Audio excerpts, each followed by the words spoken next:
माफ गर्नुहोला, म चाहिँ आजबाट राष्ट्रिय स्वतन्त्र पार्टीको सदस्यता त्याग्दैछु। करिब 3 वर्ष भयो मैले राष्ट्रिय स्वतन्त्र पार्टीको सदस्यता लिएको। मलाई चाहिँ यो फोटो एकचोटि उदाहरण हेर्नुहोस्, के कारणले चित्त बुझेन भनेर म एक्सप्लेन गर्छु।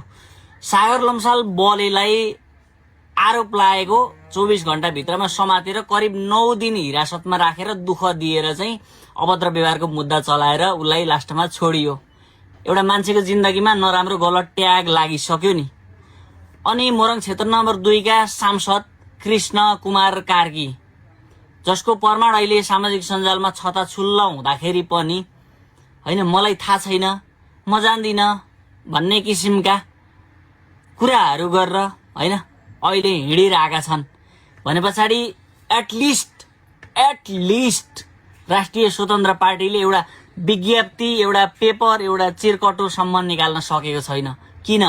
जे गरे नि हुने हो। नियम कानुन सबैलाई हुन्थ्यो भने, नैतिकता भएको यदि कोही मान्छे छ यो दुनियाँमा भने त्यो एउटा मात्रै छ, त्यो सुदन गुरुङ हो, जसले नाम आएको 24 घण्टा नबित्दै राजीनामा दिएर अहिले आनन्दले बसेको छ। मलाई गर छानबिन भनेर छोडिदिएको छ नि। यदि यो संसारमा कोही नैतिकवान मान्छे छ भने त्यो छ सुदन गुरुङ, अरू कोही पनि देखिन मैले। त्यो भएको हिसाबले राष्ट्रिय स्वतन्त्र पार्टी, मलाई माफ गर्नु होला हैन, म चाहिँ अब राष्ट्रिय स्वतन्त्र पार्टी आजका मितिबाट, यही भिडियो मेरो आजका मितिबाट राष्ट्रिय स्वतन्त्र पार्टीबाट म चाहिँ हटेको जानकारी गराउन चाहन्छु।